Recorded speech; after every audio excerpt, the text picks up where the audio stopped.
Bom dia, pessoal.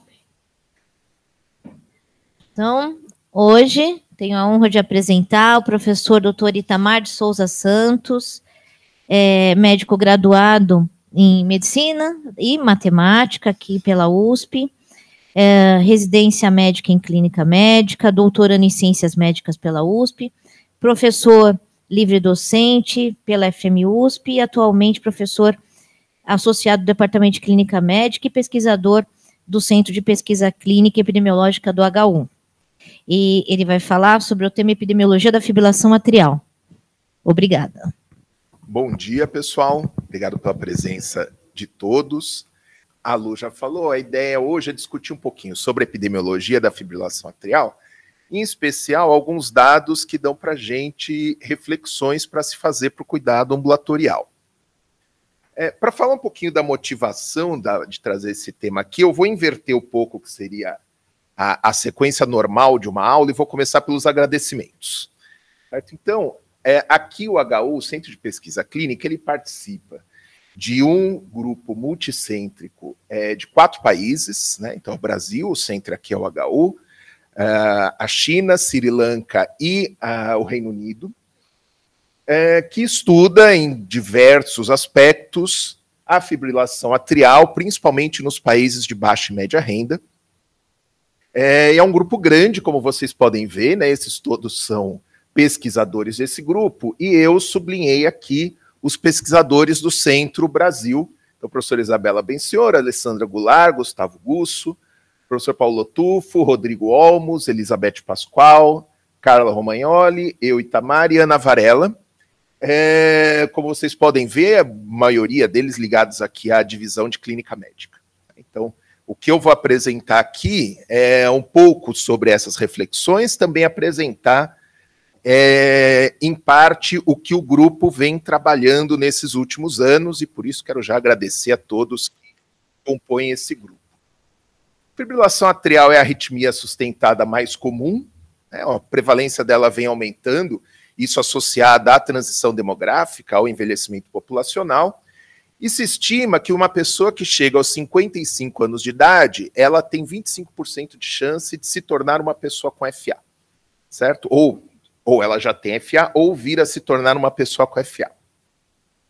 Se a gente olhar como é a distribuição da carga de doença pela fibrilação atrial no mundo, né, aqui a gente tem nas cores mais frias, aqui para o azul são as taxas mais baixas de carga de doença, aqui para o vermelho, para o amarelo e para o vermelho as cargas mais altas, a gente vê que a fibrilação atrial ela tem uma carga de doença mais alta nos países mais desenvolvidos, né? Então, Estados Unidos, Canadá e Europa Ocidental, embora a Europa Oriental também tem alguns países com carga bastante alta. Mas, via de regra, a maior parte da carga de doença está nos países desenvolvidos. Isso é verdade, mas não é toda a verdade. Tá? A gente fez uma revisão sobre fibrilação atrial em países de baixa e média renda. E aqui a gente vê, claro, são populações diferentes, são faixas etárias diferentes, não dá para a gente fazer uma comparação direta entre os países, mas a gente vê estudos epidemiológicos, geralmente em torno de 2%, 3%, mas em alguns locais, como Rússia, aqui, por exemplo, chegando a 7% a prevalência de fibrilação atrial. A Rússia é um caso isolado, né? Mesmo entre idosos, essa é uma prevalência bastante grande.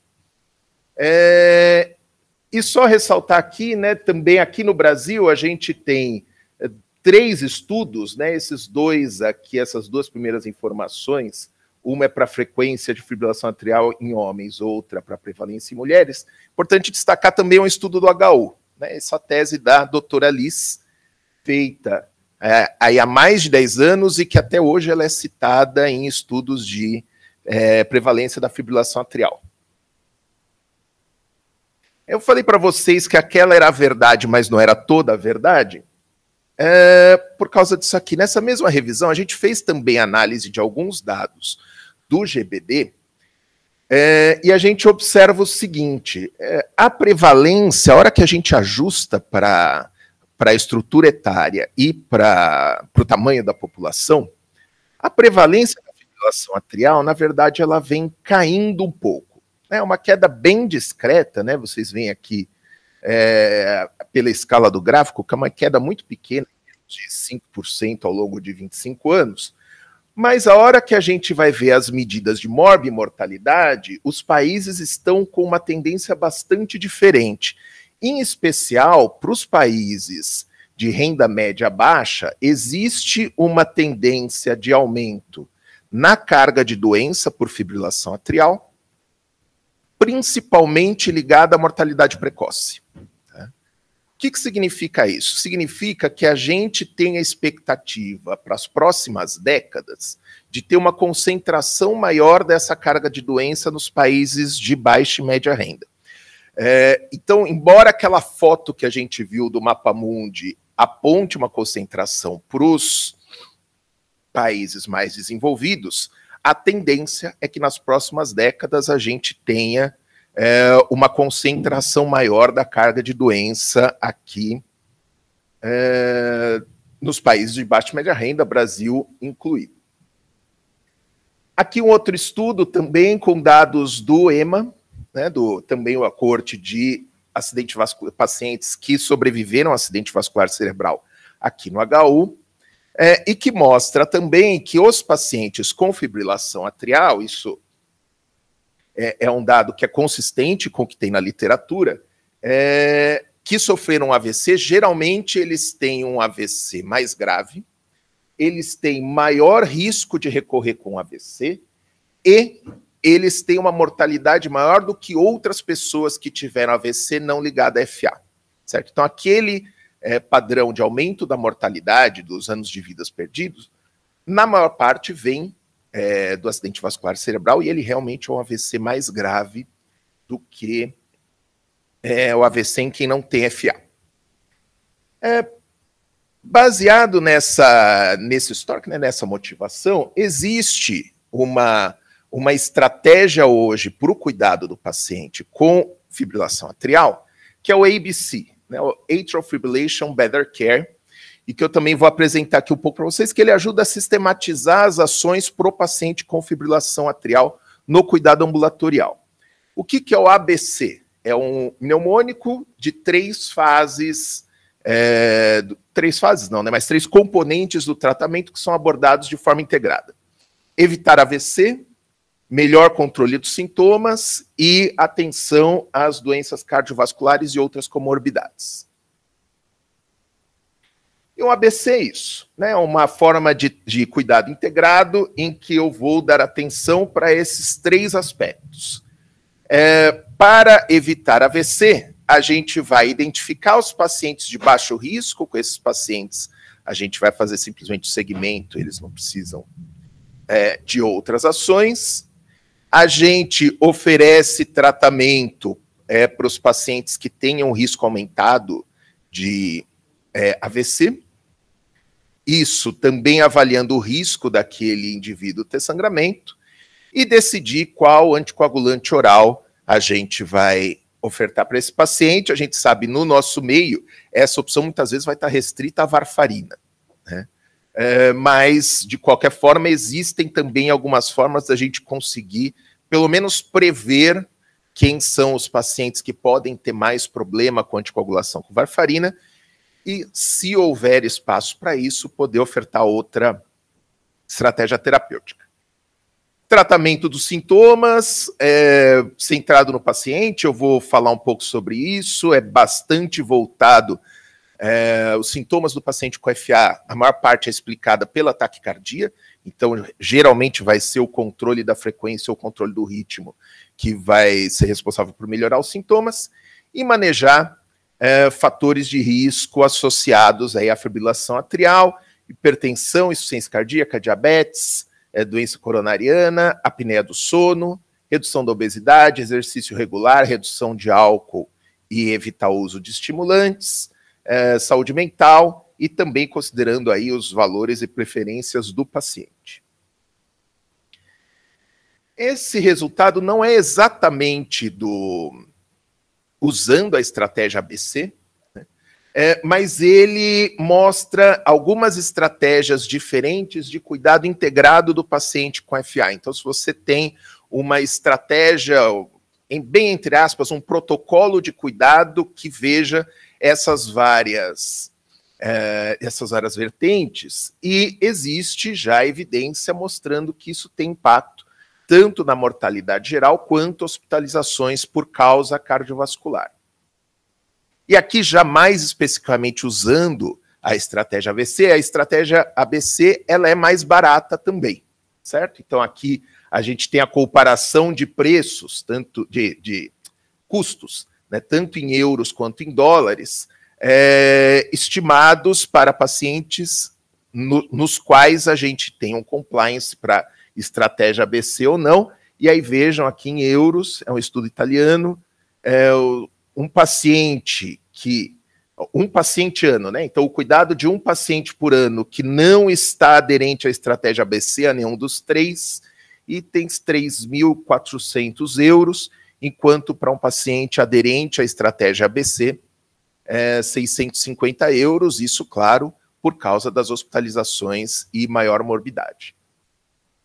Então, o primeiro componente da estratégia ABC é evitar o acidente vascular cerebral. A primeira coisa que a gente vai fazer é estudar o risco desse paciente vir a ter um AVC, e isso vai, em boa medida, mostrar para a gente se aquele paciente se beneficiaria de anticoagulação ou não. A estratégia mais usada hoje é o CHA-2-VASc, né, o score CHA-2-VASc, e que ele tem os seguintes componentes. Todos eles aumentam o risco de AVC nos pacientes com FA. Insuficiência cardíaca, hipertensão, idade maior ou igual a 75, diabetes, AVC, doença vascular, que conta doença coronariana, doença arterial periférica, idade entre 65 e 74 e sexo feminino. Onde eu tenho esse índice de 2, conta 2 pontos, certo? Então, por isso que a gente tem idade em 2 lugares. Se tiver idade maior que 75, 2 pontos. Se tiver entre 65 e 74, 1 ponto só. E soma-se esse score, né? 2 pontos para estes dois, idade maior que 75, AVC, o restante 1 ponto. A hora que a gente vai para os guidelines de indicação de anticoagulação, tem uma certa heterogeneidade. Tá? Se pegar o guideline americano, o guideline europeu, muda um pouco, mas em linhas gerais, a decisão geralmente é essa. Para homens com score de 0 e mulheres com score até 1, ou seja, ela só pontua por ser mulher, não tem nenhum outro fator de risco, não se indica anticoagulação. Tá? Para esse grupo é bastante consensual que não se indica anticoagulação. Homens com score maior ou igual a 2, mulheres com score maior ou igual a 3, também é unânime que se indica anticoagulação, é um risco que justifica o uso do medicamento. Fica aí uma penumbra um pouco, e aí os guidelines divergem um pouco, para homens com score de 1, mulheres com score de 2, e aí a decisão ela fica um pouco mais aberta, no sentido de, claro, em todos os casos você vai considerar as preferências do paciente, você vai considerar o contexto todo, mas aqui talvez exista uma liberdade um pouco maior para conseguir definir se haverá anticoagulação ou não. Um outro score, eu estou apresentando aqui também porque a gente vai usar um pouco esses conceitos nos trabalhos do grupo. A gente também tem uma escala para estimar o risco dessa pessoa ter uma complicação da anticoagulação, que é a escala Hasbled. Então, hipertensão não controlada, doença renal ou hepática, 1 para cada, né? Então seriam 2 As. AVC, história prévia, né? História médica de sangramento ou alguma doença que predispõe a sangramento, um INR muito lábil, idosos e uso de drogas, de algumas drogas, principalmente anti-inflamatório, antiplaquetário e bebidas alcoólicas. Também é um score que vai até 9, em geral um valor de 3 ou mais indica um risco maior de sangramento. Essa é uma avaliação que a gente deve fazer sistematicamente, mas ela não é contraindicação para anticoagulação. Isso também é bastante importante. Ela indica pacientes que você precisa fazer um cuidado mais próximo, ter retornos mais precoces, mas não contraindica que esse paciente seja anticoagulado. E, por fim, a gente tem um último score que dá a ideia para a gente, né, ou que tenta estimar o risco de um paciente anticoagulado com varfarina não ficar dentro da faixa terapêutica, que é um NR entre 2 e 3. Esse é o score CM-TTR, e o que aumenta a chance da pessoa não ter uma anticoagulação efetiva com varfarina. Sexo feminino, idade jovem, história médica definida como 2 comorbidades, aqui a lista vocês podem ver é grande, né? Hipertensão, diabetes, doença coronariana, doença arterial periférica, insuficiência cardíaca, AVC prévio, doença pulmonar, doença hepático-renal. Vejam que também, em boa parte, são as doenças que aumentam o risco dele ter AVC e, por isso, ter indicação de anticoagulação. Mas é um problema que a gente tem com a varfarina.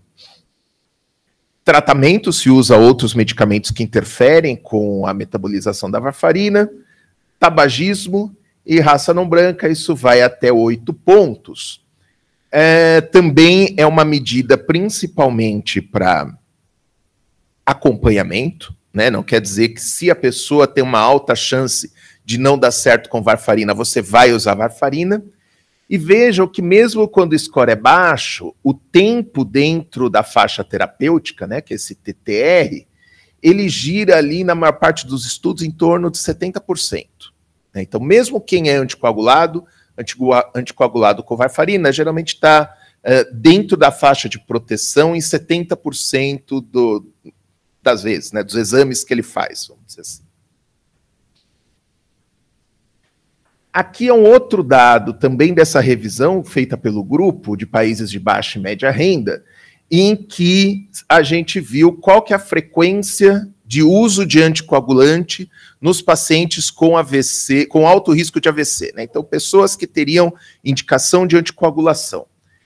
A gente vê que também varia, claro, bastante entre os grupos, tem algumas desses levantamentos que são em clínicas de anticoagulação, então é de se esperar que quase todo mundo esteja anticoagulado, mas vejam que tem levantamentos que dão 30%, 40%, 11% de pessoas com indicação e que estão anticoaguladas. Isso sem contar se estão na faixa terapêutica ou não, certo? Assim, estão recebendo medicamento. Se aquele medicamento está sendo eficaz, não se sabe, e se isso foi estudado, claro, isso aqui deve cair ainda mais. A gente fez também um estudo com os dados do ELSA sobre o diagnóstico de fibrilação atrial na linha de base. Esse é um estudo que foi premiado e ficou entre os... Foi o melhor artigo de 2021 da Revista Brasileira de Cardiologia, do Arquivos Brasileiros de Cardiologia, e ficou em segundo lugar também aí no prêmio da Rede de Revistas Cardiovasculares Ibero-Americanas, né, também pela Sociedade Espanhola. Foi feito com dados do ELSA aqui no HU, e que uma das coisas que mais chamou a atenção é que a frequência de pessoas com score de risco alto que recebia anticoagulantes era bastante baixa, né? Aqueles pacientes com FA persistente, que foi visto no eletro do ELSA durante a linha de base, se a gente pegar aquele grupo, ver quem tem risco alto para AVC, só metade recebia anticoagulante, certo? Das pessoas que diziam ter FA, né, e que se a gente colocar essas pessoas, eu tenho FA, pode ser uma FA paroxística, pode eventualmente ser um erro diagnóstico, né? Esse número é ainda menor, isso ia para 10%. Tá? Então, uma frequência muito baixa numa amostra que tem uma escolaridade e renda altas e, em geral, muito bom acesso à saúde. Tá? Então, isso é uma coisa bastante marcante. E por que isso acontece, né? Então, quais são os desafios que a gente tem para conseguir anticoagular esses pacientes? Aqui num outro estudo também do grupo, foi vista a percepção de profissionais da saúde sobre o cuidado na fibrilação atrial em várias unidades, principalmente aqui da região do Butantã, unidades básicas aqui na região do Butantã. É um trabalho de doutorado que é orientado pela doutora Alessandra. E uma das coisas, né, que os próprios profissionais de saúde dizem, e que a gente também tem isso bastante marcante, primeiro, é difícil fazer o controle do NR na atenção primária, porque esse exame não está dentro do rol de exames disponível para ser pedido na própria unidade, certo? Esse paciente ele tem que esse exame, se pedido, ele vai ser feito num laboratório de referência, não pode ser colhido lá, ou esse paciente vai para uma clínica de anticoagulação, como a gente tem um ambulatório aqui no HU. Então, primeiro, a dificuldade de coletar o INR e o fato das opções terapêuticas estarem restritas à varfarina. Então, claro, os novos anticoagulantes, eles prescindem aí da coleta do INR, isso já facilitaria, mas mesmo assim, mesmo se tiver a coleta do INR, para alguns pacientes, a varfarina vai ser tão errática que não vai servir para anticoagular. Então também existe essa falta, isso é notório, né, consensual, desse tipo de medicamentos, pelo menos para pacientes selecionados. Com relação ao manejo dos sintomas, né? Então, uma estratégia centrada no paciente, que a gente vai considerar suas preferências. Geralmente, o controle de frequência é suficiente para melhorar os sintomas da fibrilação atrial. Então, que nem eu falei no começo, sintomas da fibrilação atrial geralmente são associados à taquicardia. Já é bem estabelecido, assim, já há vários anos se tem esse conceito, que entre a estratégia de controle de frequência e a estratégia de controle de ritmo, não existe um predomínio de uma sobre a outra. E a estratégia de controle de frequência, de fato, ela é mais, entre aspas, simples de fazer. Os medicamentos têm menos efeitos colaterais. Habitualmente, a gente parte para a estratégia de controle de frequência. Não tem consenso sobre a frequência cardíaca alvo. Se o paciente não tiver sintoma nenhum, uma frequência cardíaca abaixo de 110, ela é totalmente aceitável.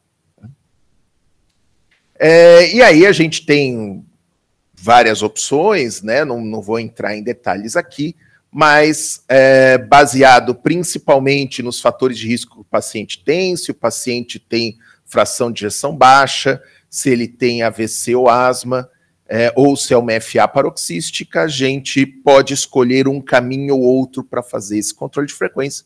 O medicamento mais comum vai ser beta-bloqueador, tendo como opções aí também, dependendo de qual classe esse paciente cai, os bloqueadores de canal de cálcio não hidropiridínicos, ou eventualmente, claro, se for para o controle de ritmo, cardioversão ou ablação.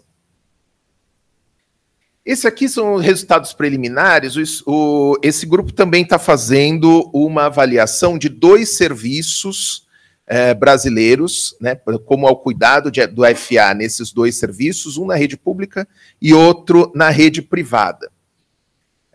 E aqui existe uma escala que ajuda a gente a quantificar os sintomas do paciente com FA, certo? Ou pelo menos conseguir estratificar sua gravidade, que é esse score da Associação Europeia de Arritmia.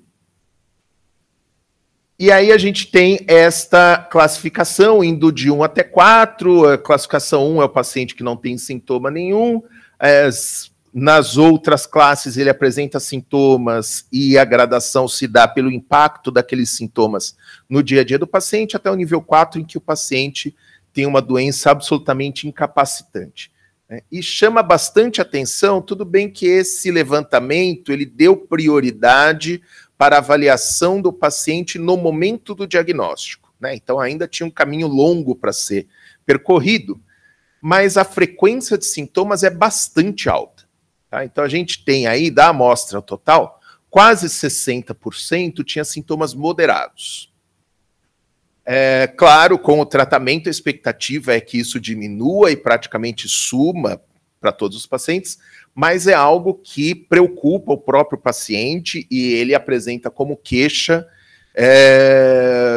no início do seu acompanhamento, certo? Também não vou entrar muito em detalhes sobre controle de ritmo, né? Só que lembrando quais que são alguns aspectos que podem fazer a gente pensar, olha, esse paciente talvez vale a pena eu pensar uma estratégia de controle de ritmo, dar um antiarrítmico ou fazer ablação, ou fazer cardioversão elétrica, com protocolos próprios, claro, né? Pacientes mais jovens, pacientes no seu primeiro episódio de FA, pacientes com cardiomiopatia pela frequência cardíaca, pela taquicardia, um átrio esquerdo que seja de tamanho normal ou pouco aumentado, não tenha muitas comorbidades, não tenha doença cardíaca, aqueles que falharam no controle de frequência, mas isso aqui vai ser bem mais marcante o papel da falta de adesão, certo? Mas pode-se chegar à conclusão que o controle de frequência faliu. A fibrilação atrial que foi precipitada por algo, teve um fator predisponente, então ou uma ingestão alcoólica alta ou uma doença aguda e a preferência do paciente. Essas características podem fazer pensar numa estratégia de controle de ritmo, mas, que nem eu falei para vocês, ela é bem menos frequente. Com relação às doenças cardiovasculares e outras comorbidades, existe um acrônimo, né, que é o Head to Toes, para a gente lembrar quais que são esses fatores que a gente precisa investigar. Essas são doenças e fatores de risco que não só aumentam a chance da pessoa ter FA, como também vocês veem aqui pela enorme interação entre eles nas diversas ações fisiopatológicas, né, nos diversos efeitos fisiopatológicos, eles também alteram o curso da doença. Tá? Então, esta prevenção desses fatores de risco, não só fatores de risco e doenças, não só diminui a frequência de FA, quanto também melhoram o curso da doença. E são insuficiência cardíaca, exercício, hipertensão arterial, diabetes mellitus, aqui tipo 2, mas acho que mais para fazer o acrônimo, né, da cabeça aos pés, diabetes mellitus, tabagismo, obesidade, consumo de álcool e apneia do sono. Todos esses fatores, eles vão influenciar nessa série de mecanismos fisiopatogênicos que vão levar ou à fibrilação atrial ou a um pior prognóstico da doença. E aí, para essa estratégia, Head to Toes, a gente tem estratégias tanto para prevenção primária, e que aí diminuiria a prevalência de fibrilação atrial, né, o risco da pessoa desenvolver fibrilação atrial, quanto estratégias de prevenção secundária para influenciar positivamente no curso da doença. Então, tratamento adequado da insuficiência cardíaca, exercício físico, aqui é a mesma quantidade de exercício que se indica como uma atividade saudável, controle da pressão arterial, controle do diabetes mellitus tipo 2, cessação do tabagismo, perda de peso, né? Então manter um peso baixo como estratégia de prevenção primária, mas a própria redução de peso na estratégia secundária, mesmo que não atinja o nível normal, consumo de álcool e apneia do sono. Da mesma forma, também nesses dois serviços, né, um público e um privado, que o grupo vem estudando, são dados preliminares, claro, né, a gente ainda está fazendo essa análise, mas a gente já tem alguns dados sobre esses componentes do Head to Toes. Então, vejam, hipertensão não controlada, perto ali do momento do diagnóstico, é bastante frequente. 40% das pessoas tinham hipertensão e não era controlada. Claro, o número de hipertensos é bem alto porque é o principal fator de risco para FA, né? Mas veja que dos hipertensos, praticamente metade não estavam controlados. Diabetes também era frequente na amostra, né? Aí 26%, uma pequena proporção com diabetes complicado. Tabagismo, a maioria não fuma, não fumava, nunca fumou, como é habitual hoje, né? Hoje a frequência de tabagismo ela é bem mais baixa. Consumo de álcool atual 7%, passado 4%. 30% de obesidade, isso bate também com os dados do ELSA. Só chamar atenção aqui para a apneia do sono, que este valor deve estar muito subestimado. Né? Então, 2,2% de frequência das pessoas que têm o diagnóstico. Muita gente tem a apneia do sono, mas não tem esse diagnóstico. Isso também é algo para se chamar atenção, como a gente viu, também influencia o curso da doença. Como vocês viram, a gente não falou de colesterol. Né? A gente passou por um monte de fatores de risco cardiovasculares, não falou do colesterol. Porque existe na literatura descrito um fenômeno que é o paradoxo do colesterol na fibrilação atrial. Então, pessoas que têm colesterol mais alto, elas, entre aspas, têm uma certa prevenção para a fibrilação atrial. Bem entre aspas. Porque ninguém sabe exatamente por que é esse fenômeno, não parece ser apenas um fenômeno de viés de sobrevivência, não parece ser só isso, deve ter um mecanismo também por trás, né, um outro fenômeno por trás, e a gente estudou também isso no ELSA, nesse estudo em que a gente usou o score de saúde cardiovascular da American Heart, e viu a associação de cada um daqueles componentes, né? São 7 componentes: dieta, atividade física, índice de massa corpórea, tabagismo, pressão arterial, glicemia e colesterol total. E viu qual era a associação da presença de uma métrica boa, né? Então, dos valores que indicam saúde cardiovascular por aquela métrica e a chance da pessoa ter fibrilação atrial. E a gente viu, realmente, quem tem a pressão arterial boa, abaixo de... Aqui a meta, para dizer que era uma pressão arterial boa, era abaixo de 120/80, realmente, está super protegido do FA, né? Tem um odds ratio aí super baixo, de 0,33. Mas quem tem o colesterol baixo tinha um odds ratio de 1,88 para TFA. A gente descreveu, isso já está descrito na literatura, já existe esse paradoxo do colesterol, até num editorial também recente que a gente escreveu, a gente fala, olha, é importante a gente também ver métrica, ou fator de risco a fator de risco, quando a gente vai falar de doença cardiovascular, porque as influências são bastante heterogêneas,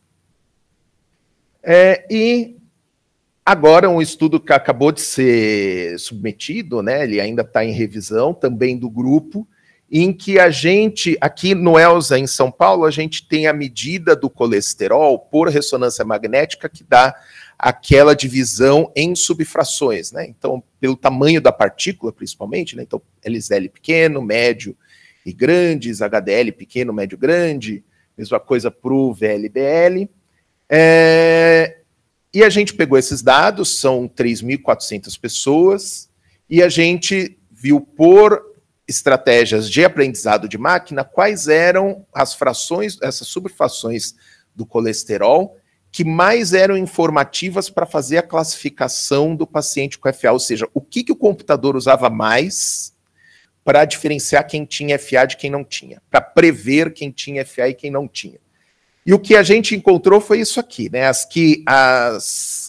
Claro, são 6 algoritmos de machine learning, cada um deles usou um certo set de partículas, né? Mas o que mais se repetiu? Então, os remnants, né? Os triglyceride remnants, que seria aí o VLDL e os quilomicrons, né? Muito pequenos, LDL pequeno, LDL médio e HDL médio foram as mais usadas. Pegando a direcionalidade, né? Então, assim, vendo se eram os valores mais altos ou os valores mais baixos que estavam apontando para o diagnóstico de fibrilação atrial, o que apareceu foi que as LDLs pequenas eram a que melhor explicavam o paradoxo. Claro, isso aqui é um estudo epidemiológico e baseado numa estratégia de aprendizado de máquina que a gente nunca sabe exatamente como o computador pensa, certo? Existe uma caixa preta aí dentro dessas estratégias. A gente precisa de outros estudos in vitro e estudos clínicos também para conseguir achar qual que é o mecanismo que faz essa associação. Mas esse estudo deu uma direção que provavelmente as LDLs pequenas são as mais provavelmente envolvidas. Mensagens para casa: a carga de doença associada a FA deve aumentar com uma maior intensidade proporcionalmente nos países de baixa e média renda. Prevenção de AVC é frequentemente subvalorizada, os sintomas são comuns, geralmente ligados à taquicardia. Doenças e fatores de risco associados são comuns, alteram o curso da doença e precisam ser incluídas no plano de cuidados. E essa estratégia do ABC ela pode auxiliar no manejo clínico integrado desses pacientes. É isso. Obrigado. Dentro tipo, se você olhar do ponto de vista epidemiológico, assim, entendeu? Dentro da prevenção geral do AVC agora, não olhando só para FA, a gente tem uma ideia de qual é o potencial que a gente tem se a gente melhorar muito o controle, a anticoagulação no FA, quanto de carga de AVC a gente vai conseguir diminuir, porque ela não é ela não é a causa mais frequente de AVC, né? Paulo, tem esse número, eu vou tentar pegar de cabeça, se não me engano é algo em torno de 6%, que é o Population Attributable Fraction, né, que é a fração do AVC que é devida a FA, né, a fração de carga de AVC que é devida a FA. Mas eu confesso para você que eu precisaria rever esse número, mas o que eu tenho na cabeça é 6%. Não é a maioria dos casos, certamente. Porque se a gente ainda está tratando muito mal... Agora, claro que anticoagular é uma estratégia que é bem mais difícil do ponto de vista populacional do que tratar hipertensão, até do que, assim, entendeu? Do ponto de vista até de risco que a gente produz e de preço até, né? Porque, na verdade, é uma estratégia razoavelmente cara. Apesar do varfarin ser barato, os outros anticoagulantes são caros e a controle de anticoagulação é caro. É verdade. Né? Se a gente falasse assim 10 anos atrás, era talvez impensável. Eu não sei se hoje isso tem que ser encarado como impensável, né? Acho que precisa ser estudado. Uma das coisas, esse grupo continua, né? A ideia é que ele também continue fazendo outros estudos daqui para frente, até outras propostas. Uma das coisas que a gente pensou, mas já adianto, foi para um outro lado, era fazer um estudo nas comunidades ribeirinhas, tentando fazer a disponibilidade do INR, da coleta, e a disponibilidade do medicamento, dos novos anticoagulantes. Né? Foi para outro lado, vai ter um estudo provavelmente nas comunidades ribeirinhas, mas voltado mais para a saúde cardiovascular. Né? Então, a gente não deve, mas foi justamente pensando isso, assim, até para estudar custo-efetividade. Entendeu? Eu falei assim, olha, claro, a gente não ia acompanhar até ter desfecho, né? Mas a gente sabe, olha, estando tanto tempo dentro da faixa, o desfecho é esse, né? Usando o anticoagulante novo, o desfecho é tal, e aí conseguir estimar como que seria isso em locais que têm um acesso à saúde bem mais difícil. Né? Eu acho que já não é uma resposta direta, porque realmente ficou mais barato. Né?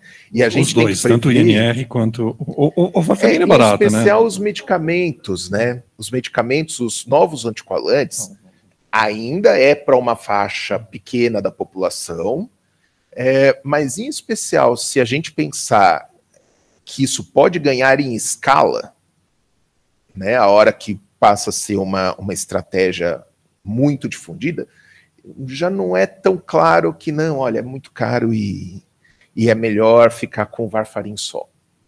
Nessa linha a gente podia pensar até que a gente podia padronizar alguns deles, assim, entendeu? Pra gente, né? Acho que pra gente não ter interessa menos, mas acho que pro pessoal da enfermaria acho que até talvez interesse mais, assim, entendeu? Tipo, ter pelo menos alguns anticoagulantes no próprio ambulatório. Eu acho que... Exato. Já não é, eu já tive mais essa posição de falar assim, isso aí não tem como, é muito caro. Não sei, tem que colocar no papel, tem que fazer a conta no papel. E outra coisa que eu queria, só rapidinho, você não falou assim, desse último grupo que você falou que estava comparando, na verdade, tanto o setor privado quanto o setor público, uma coisa que me chamou a atenção naquela tabela, não sei se eu entendi direito, mas é que a prevalência, assim, não sei se, tipo, a taxa de hipertensão controlada no setor público era bem maior do que no setor privado, assim, entendeu? Não sei se eu olhei direito, assim, entendeu? Mas chamava atenção, assim, entendeu? Isso tá bom, eu vou fazer um disclaimer, o setor público é HU. Tá bom, beleza. Então é esse o ponto. É esse o ponto. É interessante. Claro, são amostras selecionadas que vão dar um retrato, né? E o principal desse estudo é tentar associar o compliance ao ABC com a mortalidade, nesses dois cenários, né? Então, a comparação entre eles das frequências não é o principal objetivo, então vão ter coisas... É claro, algumas frequências chamam muito atenção, então a frequência de pessoas com hipertensão não controlada, a frequência de apneia do sono, que não deve ser aquilo, né? 30% de obesidade, 2% de apneia do sono, parece bem pouco plausível, porque não se faz o diagnóstico, né? Então a discussão desses dados iniciais são mais nesse sentido. O controle da hipertensão, assim, a consciência de ser hipertenso, conhecimento, depois o tratamento e o controle no ELSA é totalmente fora da média brasileira até da média mundial, né? É uma coisa muito boa. Não, eu acho que essa amostra, que é uma amostra selecionada, tem muita gente passa pelo HU, passa por aqui, tem isso daí. Por outro lado, o reconhecimento de diabetes é metade, como acontece no mundo inteiro. Mas é interessante. Mas hipertensão, nós temos um bom controle. E a hipertensão é a principal mesmo, né? É a que vai ter... Mas a questão é que, por exemplo, no diabetes, a gente tem um estudo de 86, que foi o censo brasileiro, que mostrava que 50% dos diabéticos não sabiam que eram diabéticos. E no ELSA, 30 anos depois, mais de 30 anos, deu a mesma coisa. E, basicamente, é a pessoa que o diagnóstico sai pelo TTOG, a hemoglobina glicada não influencia muito. O tempo na faixa terapêutica, no Brasil, é menos que isso, não é? Você falou dos 70%, mas acho que isso é em estudos... Não, aquele que eu falei de 70% é da validação do CMTTR, quem tinha score 0. Então, quem tinha score 0 lá não tinha nenhuma razão para a gente acreditar que ele ia ficar mais fora da faixa terapêutica. Mesmo nesse grupo, 70% do tempo eles ficavam dentro da faixa, né? Mas assim, é considerado um índice bom, né, assim, realisticamente bom ficar 2/3 do tempo dentro da faixa, né? Então, ok, também a gente não espera que com varfarin toda vez a pessoa vai colher NR e vai estar ok, né? Mas é isso, e mesmo atingir esses 2/3 é bastante infrequente na prática real. Quando pega esses estudos que viram clínicas de anticoagulação, claro, são melhores, mas não é fantástico também. E uma coisa que eu percebi, que a FFA é uma das doenças que mais mostra a disparidade socioeconômica do país, né? Porque se você vai num congresso aí de cardio, a discussão grande é colocar ou não aquele dispositivo intratrial em casos em que... Outro dia estava numa grande discussão sobre isso numa mesa, e eu pensando, meu Deus, a gente não tem nem os novos anticoagulantes ainda, né? Exato. Como é que eles estão discutindo uma coisa dessa, né? Então, não tem quase nada. Hoje, a nova discussão que tem, aquele estudo recente que mostrou que FA em até 12 meses de diagnóstico em pessoas com fatores de risco, idosos, do alto risco cardiovascular, parece que se beneficia mais com o controle do ritmo e não da frequência. Isso aí me chocou muito, eu que trabalho no SUS, porque é uma baita dificuldade para a gente fazer o controle do ritmo. E qual é o controle do ritmo? Não é da antiarrítmico, é fazer ablação. Né? Sim. E mesmo que eu opte por fazer a cardioversão elétrica, isso também não, é bem complicado. Aqui no HU eu consigo fazer. Falo para o paciente vir no meu ambulatório, eu levo no PS, faço a cardioversão. Mas isso, como é que a pessoa do posto de saúde vai fazer isso? Né? Não, e é a ablação, né, Lu, pelos efeitos colaterais do antiarrítmico, né, principalmente. E pela né, porque ruim é um medicamento que é muito complicado você deixar a longo prazo. E realmente, assim, adotar como estratégia a ablação é inviável, né? Vai ser uma fila que não tem fim. Então, de qualquer forma, assim, pelo menos nos desfechos maiores, controle de frequência e controle de ritmo, eles são equivalentes. Né? Pode-se fazer o controle de frequência sem problema nenhum, anticoagulação e controle dos sintomas. Né? E acho que eu acho que ainda é inviável pensar. Falar em ablação em larga escala. Não, 2 comentários. O primeiro que o disclaimer do Itamar, né? Primeiro, parabéns, Ita, excelente aula, né? Mas aquela coisa o controle da pressão, os pacientes do ambulatório de anticoagulação do HU não fazem controle de pressão no HU, tá? O controle de pressão dos pacientes do ambulatório de anticoagulação é feito na unidade básica. O ambulatório de anticoagulação só avalia o INR, só faz o controle do INR. Então, só para dizer que, na verdade, não é o controle do HU da hipertensão desses pacientes. Esses pacientes controlam a pressão nas unidades básicas. E em relação a essa questão que a Luciana falou, eu acho que, não sei, Lu, mas eu tenho a impressão que no sistema privado existe um excesso de intervenções no sentido de ablação e controle do ritmo.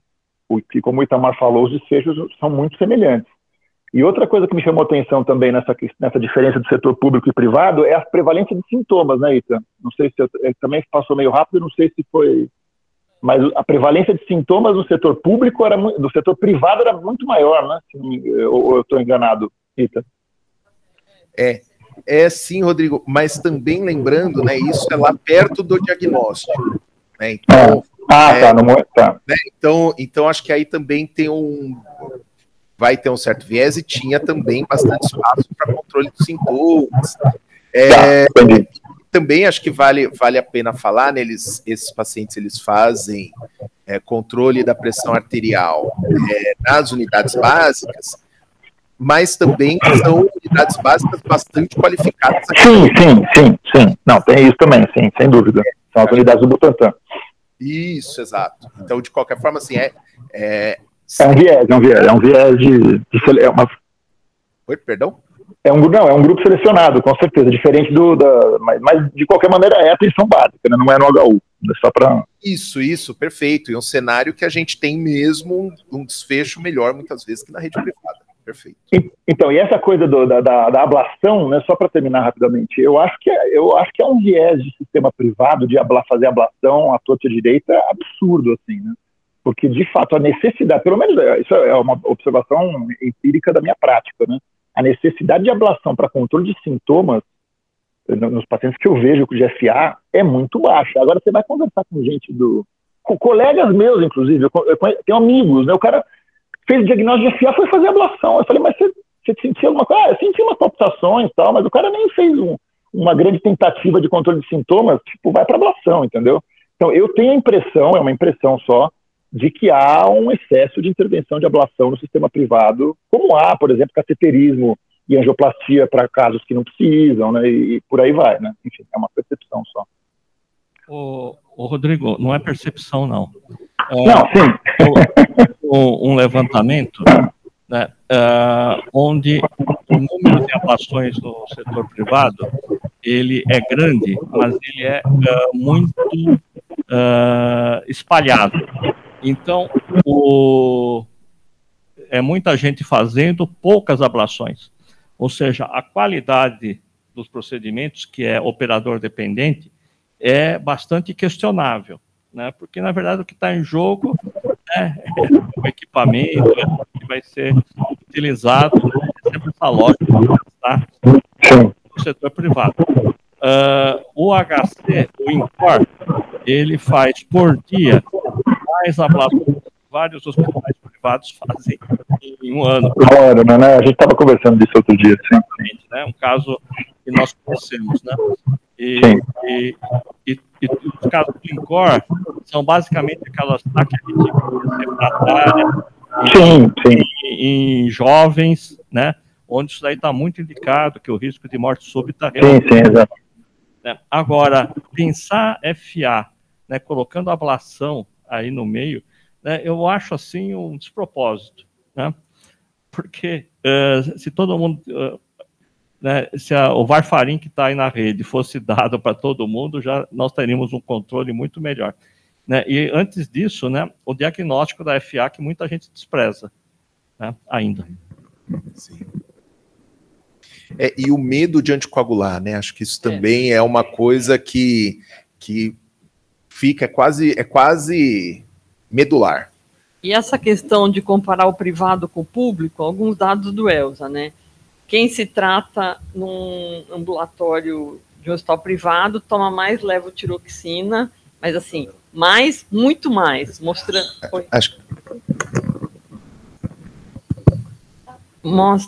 toma mais levotiroxina do que deveria. Por outro lado, eles tomam menos antidepressivos no privado, mas muito maior é a prescrição de benzodiazepínicos. O número de mulheres que tem contraindicação para tomar reposição hormonal é muito maior no privado do que no público. Então, isso tem sido uma norma, que nem sempre o acesso à saúde significa acesso à saúde de qualidade. Rodrigo, esse comentário, esse banco eu conheço bem, e muitos pacientes não são só do ambulatório de anticoagulação do HU, muitos pacientes eles acompanham realmente no HU, eram pacientes que faziam um segmento clínico aqui, tá? Só para fazer esse exemplo, tinha alguns que eram só do ambulatório de anticoagulação, mas muitos eram do ambulatório de segmento. Então, acho que o disclaimer faz sentido também, além dessa questão da UBS ter uma qualidade melhor, né, do atendimento. Também complementando um dado, que eu acho que foi a Lu até que perguntou, né? Dentre os pacientes que estão anticoagulando, até o Rodrigo calculou essa faixa, né? TTR, eles ficam em torno de 68%. Então, não é bom ter o nosso controle daqueles que usam, tá? Aqui no HU, na amostra do HU. E fazer algumas outras pontuações na apresentação que o Itamar fez, foi excelente, né?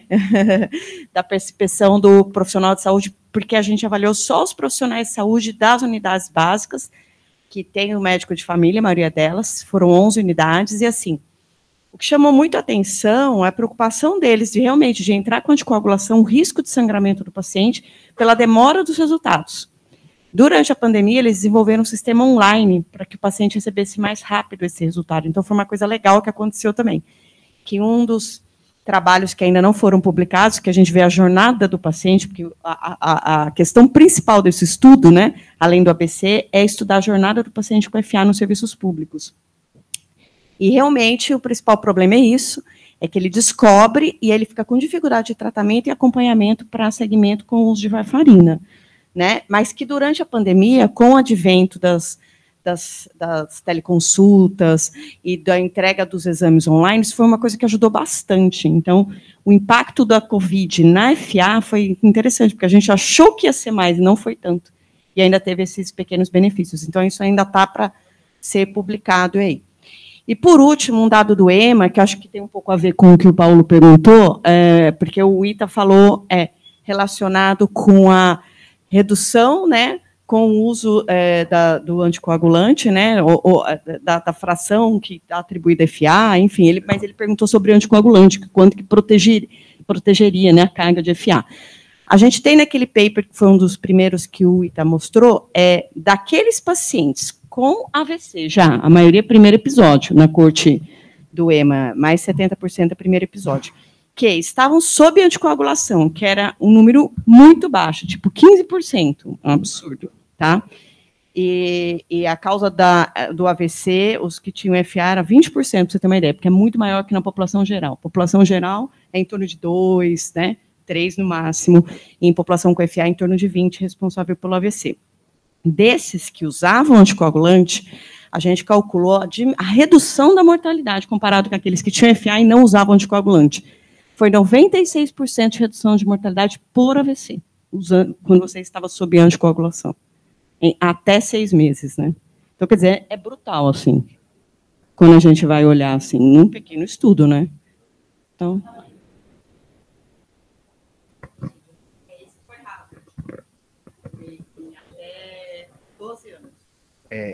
Exato, mas é aquilo, ali você soma ainda outros efeitos, porque o paciente que não toma anticoagulante, isso que a gente estava vendo, isso é um marcador de várias coisas, de acesso à saúde, controle dos outros fatores de risco. Então, a hora que você separa as pessoas por essa característica, a diferença é brutal. É brutal, porque... Exatamente. Você tem um cluster de problemas que estão em torno dessa falta de anticoagulação. Muitos desses casos aqui do HU, o diagnóstico foi no episódio de AVC. Muitos, né? Então, eles tiveram AVC, vieram por isso e diagnosticou. Do HU, muitos casos foram assim, né? No diagnóstico do AVC. Muito obrigada. Obrigado.